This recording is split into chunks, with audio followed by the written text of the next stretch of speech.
Good morning students. Today we are going to start lesson 6, that is health and diseases. Health means स्वास्थ्य and diseases means बीमारियाँ. Let's start with science vocabulary. Microorganisms or microbes. Tiny organisms that are seen under a microscope only.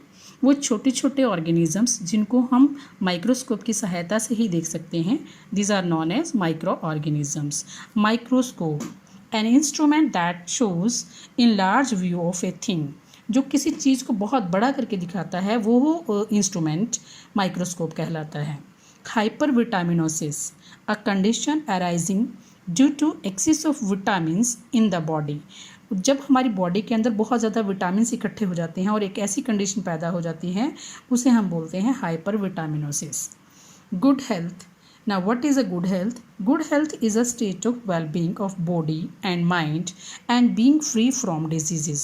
हमारी body की वो सही condition जिसमें हम अपने आप को हेल्दी, सेफ, कंफर्टेबल और हैप्पी फील करते हैं और दोनों चीज़ों से हम बहुत अच्छा फील करते हैं, बॉडी से भी और माइंड से भी, और हमारी बॉडी में कोई डिजीज़ भी ना हो, ऐसी कंडीशन को हम क्या बोलते हैं? Good health. और opposite to that a disease is the condition that does not allow the body to function properly. जब कोई बीमारी हमारी बॉडी में होती है तो जो हमारी बॉडी होती है वो काम प्रॉपरली नहीं कर पाती है. And it is unhealthy condition of the body. ये हमारी बॉडी की अनहेल्दी कंडीशन होती है, हमें कुछ भी अच्छा नहीं लगता. Now what are the causes of diseases? A large number of diseases are caused by micro organisms. बहुत सारी बीमारियाँ जो हैं वो माइक्रो ऑर्गेनिज्म से होती हैं. The disease causing micro organisms are called germs. जो माइक्रो ऑर्गेनिज्म बीमारियाँ फैलाते हैं उन्हें हम जर्म्स बोलते हैं. When germs enter the body of a person, they start growing and increase in number. जैसे ही जर्म्स हमारी बॉडी में एंटर करते हैं वो ग्रो और ज़्यादा ग्रो करते हैं, मल्टीप्लाई कर जाते हैं और उनकी संख्या हमारी बॉडी में बढ़ जाती है. दे डैमेज आवर बॉडी सेल्स. और ये हमारी बॉडी के सेल्स को डैमेज करना शुरू कर देते हैं, हमारी बॉडी में हार्म करना शुरू कर देते हैं. These germs cannot be seen with the naked eyes because they are very small. और इनको हम अपनी naked eye से नहीं देख पाते हैं क्योंकि ये बहुत छोटे होते हैं. These can be seen only under a microscope. ये सिर्फ छोटी चीज़ को मैग्नीफाई करके दिखाता है, उस इंस्ट्रूमेंट की हेल्प से देख सकते हैं. And what is that? That is microscope.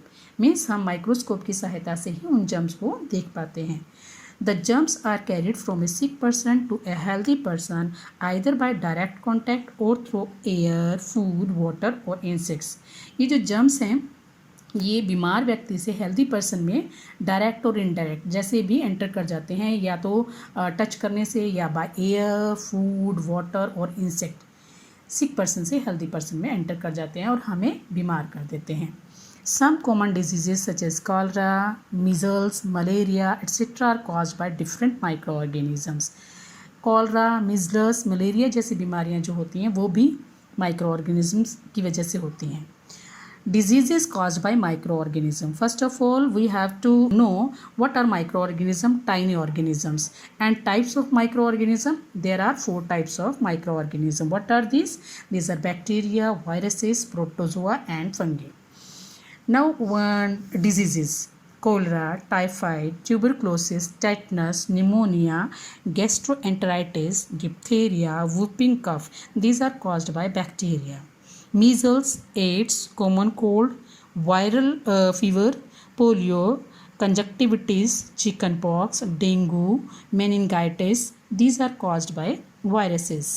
Malaria, dysentery, sleeping sickness. These are caused by protozoa. Ringworm, food poisoning, athlete's foot. These are caused by fungi. Now, types of diseases.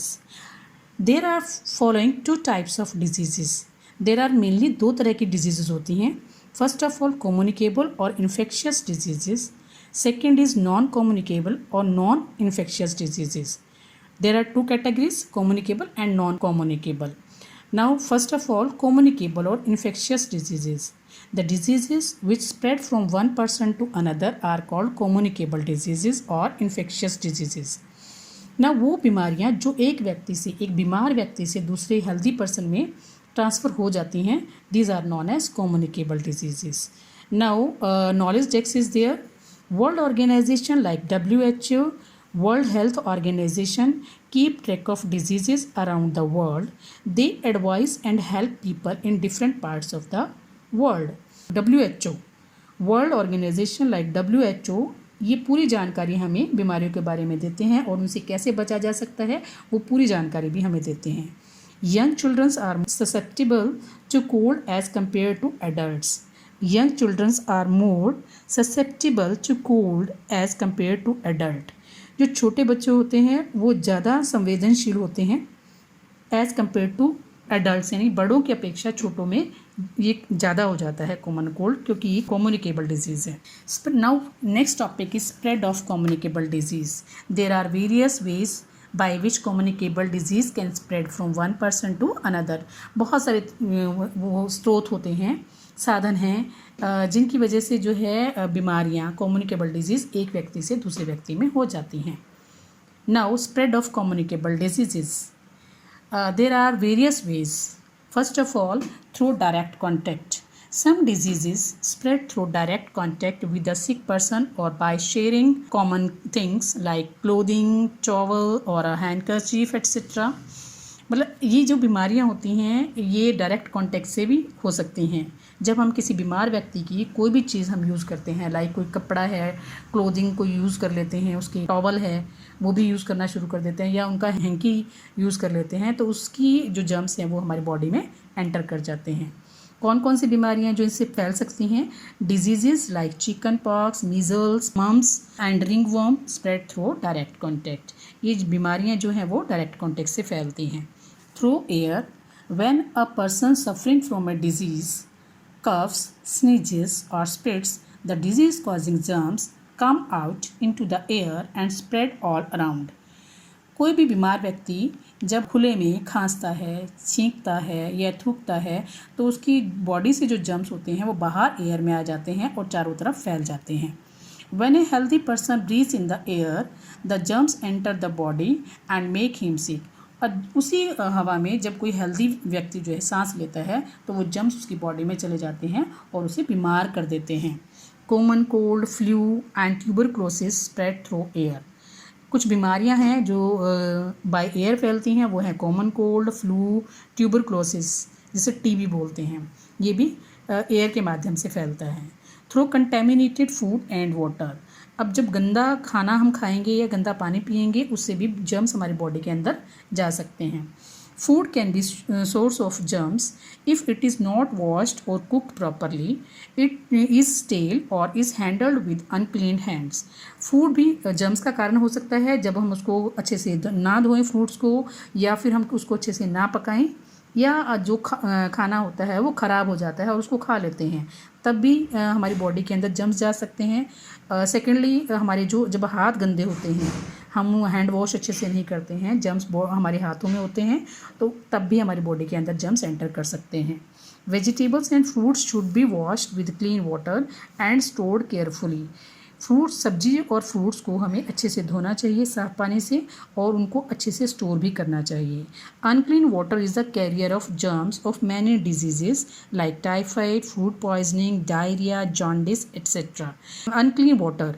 Unclean water means गंदा पानी जो है वो भी germs का career बन सकता है, वो भी माध्यम बन जाता है, और उससे वो कौन सी बीमारियां हो जाती हैं? Typhoid, food poisoning, diarrhoea, jaundice. ये बीमारियां जो है गंदे पानी पीने से होती हैं.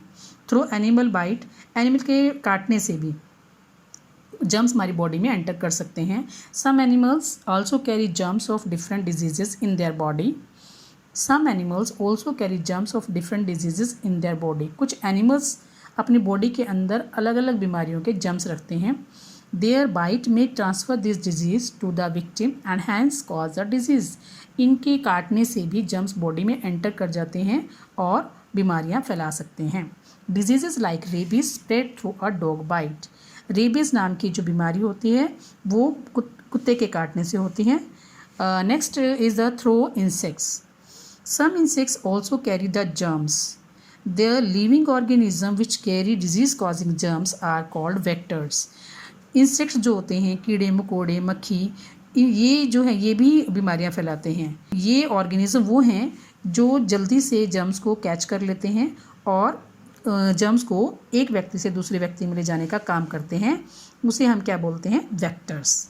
When this vectors bite a sick person, जब ये किसी भी बीमार व्यक्ति को काटते हैं तो दे सक in blood containing germs of this disease, वो उनके ब्लड को सक करते हैं और उसमें जर्म्स होते हैं और इस तरह से वो एक व्यक्ति से दूसरे व्यक्ति तक जर्म्स को ले जाने का काम करते हैं। When the same insect bites a healthy person the germs are transferred to him. Insect जो होता है वो पहले सिक पर्सन को काट गया, उसके बाद हेल्दी पर्सन को काटेगा तो वो जर्म्स सिक पर्सन से हेल्दी पर्सन में ट्रांसफ़र कर देगा। The common diseases spread by insect bite are malaria, dengue etcetera. ये जो इंसेक्ट से डिजीज़ फैलती हैं वो है malaria and dengue. Some insects like house fly carry disease causing germs on their feet. कुछ इंसेक्ट्स जैसे कि हाउस फ्लाई है, उनकी लेग्स में बहुत सारे डिजीज़ कॉजिंग जर्म्स होते हैं। They sit on the filthy garbage in order to get food. जैसे ही वो गंदगी पर बैठती हैं अपना खाना लेने के लिए, वो सारे जर्म्स उनकी लेग्स में हेयर्स होते हैं उस पर अटैच हो जाते हैं। The germs stick to their feet from the garbage. When the same house fly sits on the food or clothing, the germs are likely to reach there. जैसे ही वो हाउस फ्लाई गंदगी बैठने के बाद कहीं पर भी बैठती है, चाहे हमारे कपड़ों पर बैठती है, चाहे हमारे खाने पर बैठती है, तो वो जितने भी जर्म्स होते हैं वो सारे उसमें छोड़ देती हैं। Mosquito and house fly are the most common vector. इस तरह से मस्कीटो और हाउस फ्लाई जर्म्स को एक व्यक्ति से दूसरे व्यक्ति में ट्रांसफ़र कर देती हैं। So these are the common vector. Housefly and mosquito, these are the common vectors. Prevention of communicable diseases. Prevention means अपने आप को बचाना। क्या आप प्रिकॉशंस कर सकते हैं? रोकथाम कैसे कर सकते हैं? Prevention of communicable disease means अपने आप को डिजीज़ ना हो किस तरह से बचाया जा सकता है। The spread of communicable diseases can be minimised if a few simple safety measures are followed. अगर हम थोड़े से भी स्टेप फॉलो करें तो हम बीमारियों से बच सकते हैं। The surrounding should be kept clean. अपने चारों ओर जो वातावरण है उसे साफ रखना चाहिए। House waste should be thrown into covered dustbins. घर का जितना भी वेस्ट होता है वो एक कवर्ड डस्टबिन में डालना चाहिए, ना कि खुले में। Body hygiene should be maintained by bathing regularly, wearing clean clothes and washing hands before and after meals. अपनी पर्सनल हाइजीन, अपनी क्लीन बॉडी को साफ रखना चाहिए, रेगुलर नहाना चाहिए, साफ कपड़े पहनने चाहिए और हाथ जो है खाना खाने से पहले भी हाथ धोने चाहिए और बाद में भी धोने चाहिए। Healthy eating habits should be followed. खाने की अच्छी आदतें हमें फॉलो करनी चाहिए।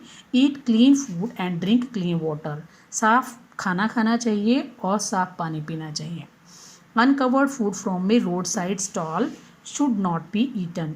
जैसे वेंडर्स बाहर खुले में चाट या कोई गोलगप्पा बाहर खुले में रखते हैं वो उस चीज़ को, और वो हमें नहीं खाने चाहिए बिकॉज उनमें जर्म्स हो सकते हैं। So avoid eating uncovered food. Water should not be allowed to collect in or around the house. पानी को अपने घर के अंदर और बाहर कहीं पर भी खड़ा नहीं होने देना चाहिए because it is a main source of breeding of mosquitoes. उस खड़े पानी में बहुत ज़्यादा मस्कीटो हो जाते हैं। Disinfectants and antiseptics should be used to destroy germs. कीटाणुनाशक जो जर्म्स को मारने के लिए जो हम फिनाइल यूज़ करते हैं पोछे में डाल करके, या एंटीसेप्टिक कोई हमारी वाउंड हो जाता है उसको डेटोल से साफ़ करते हैं, तो हाँ जर्म्स को मारने के लिए हम इनका इस्तेमाल कर सकते हैं। Sunlight is a natural disinfectant. Sunlight जो है बहुत नेचुरल प्राकृतिक जो डिसइंफेक्टेंट है, कीटाणुनाशक है। तो हमें इस तरह से घर बनाना चाहिए कि हमारे घर में सूरज की रोशनी भी आए। Allow plenty of sunlight to enter the house. Keep the house well ventilated. घर में जो है पूरी तरह से हवा का क्रॉसिंग होनी चाहिए। There should be cross ventilation. A doctor should be consulted immediately in case of an animal bite or a disease.